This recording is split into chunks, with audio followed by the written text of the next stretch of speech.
திமுகவின் ஆட்சி எப்படி போயிட்டு இருக்கு, மக்கள் எல்லாம் என்ன சொல்றாங்க? என்னத்த கையில இருக்க காசெல்லாம் பறி கொடுத்துட்டு வெறும் 200 ரூபாயோட படுத்து கிடக்குறேன். இப்ப நல்லா தான் போயிட்டு இருக்கு. மக்கள் மகிழ்ச்சியா இருக்காங்க. சரி, பெண்கள் மகிழ்ச்சியா இருக்காங்க. எல்லாரும் மகிழ்ச்சியா இருக்காங்க. கிருஷ்ணகிரி மாவட்டம் அஞ்செட்டி அருகே ஜேசுராஜபுரத்தில் 2.5 வயது சிறுமியை பாலியல் வன்கொடுமை செய்து கொலை செய்ததாக திமுக ஒன்றிய இளைஞரணி அமைப்பாளர் பெரியநாயகம் என்பவர் போக்சோவில் கைது செய்யப்பட்டுள்ளார். கஞ்சா போதை தலைக்கேறி இளைஞரை ஈவு இரக்கமில்லாமல் வெட்டிய மைனர் புள்ளிங்கோக்களை போலீஸ் கூர்நோக்கு இல்லத்தில் அடைத்துள்ளது. அடையாறில் சாலையோரமாக சாக்கு மூட்டையில் மீட்கப்பட்ட இளைஞர் சடலத்தில் மீண்டும் ஒரு திருப்பமாக தற்பொழுது குழந்தையின் உடலும் மீட்கப்பட்டிருக்கிறது. மக்கள் மகிழ்ச்சியா இருக்காங்க. சரி, பெண்கள் மகிழ்ச்சியா இருக்காங்க. எல்லாரும் மகிழ்ச்சியா இருக்காங்க. என்ன இடிச்சவா நினைச்சிட்டியா இல்ல பைத்தியக்காரன் நினைச்சிட்டியா இல்லன்னா குடியை வச்சு மொத்தமா நான் போலாம் நினைச்சியா? நல்ல முதலமைச்சர், ஒரு சிறந்த நிர்வாகி, மக்கள் மீது ஒரு அக்கறை உள்ள ஒரு முதலமைச்சர், இந்த நாட்டின் மக்களை ஒரு தாய் பறவை போல் அரவணைக்கக்கூடிய ஒரு முதலமைச்சர். இவரா? ஆமாங்க. யார் சொல்லி கொடுத்தா? சொந்தமா யோசிச்சதுங்க. ஒரு பிள்ளை மீது தாய்க்கு என்ன பாசம் இருக்கிறதோ அப்படி மக்கள் மீது பாசத்தோடு ஆட்சி நடத்துகிற ஒரு நல்ல தலைவர். ஆட்சி நல்லா அருமையா போயிட்டு இருக்கு, நல்லா இருக்கு. கொஞ்சம் கிட்ட வாயே. போங்க தம்பி, இன்னும் கிட்ட போங்க. இன்னும் கொஞ்சம் கிட்ட வாயே. திமுக மகிழ்ச்சியா இருக்கா? கட்சி தலைமை, கட்சியின் முன்னணி தலைவர்கள்லாம் மகிழ்ச்சியா இருக்காங்களா? இந்த வெள்ளங்கமான கேலி கூத்து தானே வேணான்ற நக்கல்யா அவனுக்கு இல்ல இடி ஐடி அதெல்லாம் சார். அதனால திமுக மகிழ்ச்சியா இருக்குதுன்னா, திமுக மகிழ்ச்சியா இருக்குதுன்னா மக்கள் மகிழ்ச்சியா இருக்கிறாங்க. சரி, ஏதோ பேசுறதுக்காக நான் பேசிட்டு இருக்காத, நேரத்தை கடத்தாத, நல்ல விவரமா பேசு. ஆசிரியர்கள் எங்க ரொம்ப முக்கியம். ஏன்னு கேட்டா, பொதுவாகவே பாத்தீங்கன்னா இந்த ஆசிரியர்கள் வாக்கு வங்கி என்ற 99% அவங்க திமுக தான் போடுவாங்க. எப்பவுமே வாத்தியாரோட ஓட்டு பண்ணி டீச்சர்ஸ் ஓட்டு. அதனாலதான் அவங்களை நைட்டா இழுத்துட்டு போயிட்டீங்களா? ஐயோ, எந்த ட்ரெண்ட்ல பேசினாலும் எந்த ரூட்ல போனாலும் விடவே மாட்டேங்கிறானே. நான் என்ன பண்ணு? ஒரு ஆர்ப்பாட்டம் பண்ணும்போது அவங்க சாப்பிடாம இருக்காங்க, 7 நாளா சாப்பிடாம இருக்காங்க. அவங்களுக்கு ட்ரீட்மெண்ட் கொடுக்கணும் சார். அதெல்லாம் 2வது நாள் 3வது நாள்லயே கொடுக்கலாம். இருங்க, அவங்களுக்கு சார் ஆசிரியர்கள் மேல அவ்வளவு அக்கறை. ஏன்னா ஆசிரியர்கள் எல்லாம் எங்களுக்காக வேலை செய்வாங்க, திமுகவுக்காக அப்படின்னு ஓப்பனா சொல்றீங்க. இந்த ஊரு இன்னமுமா நம்மள நம்பிக்கிட்டு இருக்கு. அது அவனுக்கு வீதி. நம்முடைய தமிழக முதலமைச்சர் அன்பு தலைவர் தளபதி அவர்கள், அவர் யாருக்கும் இதுவரை கெடுதல் பண்ணது கிடையாது. ஆசிரியர்கள் நீங்க எதுவும் கவலைப்படாதீங்க, முதலமைச்சர் தளபதி இருக்கிறாரு. ஒரு ஆட்சி சார், ஒரு ஆளுங்கட்சி இருக்கும்போது இப்படி 1-2 பிரச்சனை வரும் சார். ஓப்பனா இழுத்துட்டு தான் போவீங்க. இழுத்துட்டெல்லாம் போவீங்கன்னா யாருங்கன்னா இழுத்து போட்டு அவங்க யாரும் அடிச்சாங்களா போயிட்டு? எங்களுக்கு ஆசிரியர்கள் வந்துட்டு அவங்க எல்லாம் வந்து அப்பா அம்மா மாதிரி இருக்கு. காலையில தான் நான் சொல்லிட்டு போனேன், இந்த வாயால மகாலட்சுமி மாதிரி இருக்கேன்னு. அது வேற வாயி, இது நார வாயி. கடவுளுக்கு சமம் வாத்தியாருங்கெல்லாம் பேசுறத பாப்பாங்க. நான் சொல்றேன், ஆசிரியர் சொல்றேன், ஆசிரியர்கள்லாம் வந்துட்டு கடவுளுக்கு சமம். மாதா பிதா குரு தெய்வம் பண்ணும்போது குருஸ்தானத்தில் இருக்கிறவங்க. வாய மூடா, நல்லா வாயில வந்துரும். உன்னையெல்லாம் சின்ன வயசுலயே கள்ளிப்பால் கொடுத்து கொண்டிருக்கணும்டா. காவிரி பிரச்சனை, காவிரியில இருந்து தண்ணி வரல. சித்தராமையாவுக்கு போய் ஓட்டு கேட்டது யாருன்னா திமுக கூட்டணி போய் ஓட்டு கேட்டாங்க. சித்தராமையா பதவியேற்பு விழாவில் டி.கே. சிவகுமாரோடு நெருங்கி நின்னது, சித்தராமையாவோட நெருங்கி நின்னது நம்ம முதலமைச்சர். அத வேற ஞாபகப்படுத்திட்டீங்க. நெஞ்சமெல்லாம் பொண்ணா இருக்கு தம்பி, மறக்க முடியல.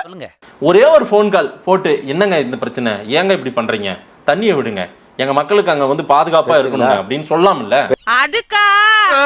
அதுக்கெல்லாம் நீ சரிப்பட்டு வர மாட்டேன். போன் கால் போட்டு பேசலன்றது உங்களுக்கு யார் சொன்னதெல்லாம் வெளிய சொல்ல முடியாது. யார் சொன்னது? போன் கால் போட்டு போன் கால் போட்டிருந்தா நம்ம தமிழ்நாடு முதலமைச்சர் படத்தை அவங்க என்ன வேலை பண்ணாங்க? முதல்வர் மு.க. ஸ்டாலின் உருவப்படத்துக்கு பொட்டு வைத்து மாலை அணிவித்து திதி கொடுத்தும் அவர் உருவப்படம் முன்பாக ஆண்களும் பெண்களும் ஒப்பாரி வைத்தும் போராட்டம் நடத்தினர்.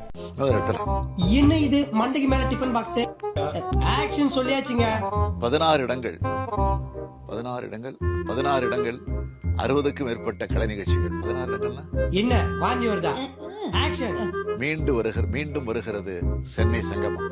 சூழ்ச்சிக்கு இரையாகி என பகைவர்களால் அனைவரும் வாருங்கள் நம் தமிழன் கலைகள் யாவின் கரெக்ட் தானே? கலைகள் கதைகள் சொல்லிட்டேன் கரெக்ட் தானே? நிகழ்வினை தொடங்கி நிகழ்வினை டேய் என்னடா பிரச்சனை? இன்னும் வெல்கமே தாண்டல. 3 கேஸ் தீர்ந்து போச்சு. குனிஞ்சு குனிஞ்ச கழுத்தா வலியுது. கலைகள் யாவினும் வல்லவனாம், கற்றவர் எவருக்கும் நல்லவனாம். டேய் இதெல்லாம் செஞ்சு முடிக்கிறதுக்குள்ள நீ திவ்யாவை கல்யாணம் பண்ணி குழந்தை பெத்து அந்த குழந்தைய ஸ்கூல் போயிடும். ஆனா சத்தியமா அந்த ப்ரோகிராம் நம்ம ஒரு திருவிழாவில் சந்திப்போம். முதல்ல போலாம். வேண்டாம், ஷூட் பண்ணிட்டு நான் மொத்தமா எடுத்தேன். அப்படி பார்த்தா கோபாலபுரத்தில் ஹரிவாலயத்தில் இல்லாத கேசஸ் இல்லை, ஏகப்பட்ட விஷயங்கள் எல்லாம் இருக்கு. இதெல்லாம் பெருசா மக்கள் பேச ஆரம்பிச்சிட்டாங்கன்னா நாரி போயிடும். என்னடா ஒரே குழப்பமா இருக்கேடா, யாரு கூட இருக்காங்கன்னு தெரியலையடா, ஒரே கள்ள உறவா இருக்கேடா. நல்ல உறவுல ஏதுடா கிக்கு?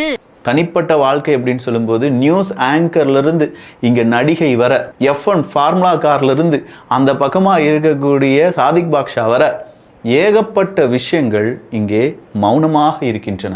ஒரு 1000 பேரை வந்து இறக்குனாங்கன்னா இணையதள கொத்தடிமைகள் இருக்காங்கல்ல, 200 ரூபாய் ஊப்பின்றாங்க இல்லையா ஃபேமஸாக, இறக்குனாங்கன்னா டே அண்ட் நைட் அவங்க போட்டுக்கிட்டே இருப்பாங்க. தமிழ்நாட்டிலங்க மனைவி, துணைவி, இணைவுன்ற வார்த்தைகளையே உருவாக்கணவங்க தான் கழகங்கள். புரியுதா? இவங்க இந்த கழகத்தை சார்ந்தவர்களுக்கு இப்போ இருக்கக்கூடிய இந்த கரிசனத்தை பார்த்தா தான் எனக்கு டவுட்டாக வருது. நான் தான் சொன்னேன், மனைவி, துணைவி, இணைவி. முரசொலியில் முதல் பக்கத்தில் ஃபோட்டோ போட்டிருப்பாங்க, கலைஞர் அவர்கள் மனைவியுடன் ஒருத்தர் பேரை போட்டு, 4வது பக்கத்தில் கலைஞர் அவர்கள் துணைவியுடன் பேர் போட்டு வரோம். யார் பாலிடால் குடிச்சது, யார் டிவி ரிப்போர்ட்டரை துரத்துந்து, பாத்திமா பாபு, இதெல்லாம் நமக்கு மறந்து போச்சா? எனக்கு ஒரு சுயமரியாதை இருக்கிறது. நான் மாண்புமிகு அம்மாவிடம் 25 காலம் நேரடி பார்வையில் பணியாற்றியிருக்கிறேன். அரசியல் ரீதியாக, கட்சி ரீதியாக அனைத்தும் எனக்கு தெரியும். எனக்கென்று ஒரு சுயமரியாதை இருக்கு அரசியலில். எனக்கென்று ஒரு சுயமரியாதை இருக்கிறது. அது உங்ககிட்ட இருக்குங்கிற ஏன்டா அரக்காடு பையா, காலையில எழுந்திருச்சா ஒரு சிங்கிள் டீக்கு ஊற 3 சுத்தி வரையாடா. உனக்கெல்லாம் ஒரு கௌரவம், ஒரு நாணயம். இன்னும் கொஞ்ச நேரம் இங்க நின்று வெத்தரவாக்கு போட்டு மூஞ்சில் தூக்கிடுவேன். இது பாருங்க சார், இது பாருங்க, இவன் இல்லையா? இவன் சார் இல்ல, இவன் இல்ல, இவன் இல்ல, இவங்க யாருமே இல்லப்பா. வேற மாதிரி இருந்தாப்பா. அவன் எப்படி இருந்தான்? நேருக்கு மாதிரி இருந்தான். 50 மேடம், 50 மேடம், 5 விடலோடுமே ஆதாயம்.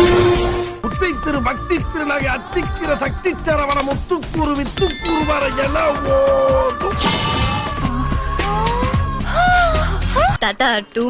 உங்க வீட்டு பிள்ளையா நினைச்சு எல்லாரும் என்னை மன்னிச்சிருங்க. உங்க வீட்டு பிள்ளையா நினைச்சு எல்லாரும் என்னை மன்னிச்சிருங்க.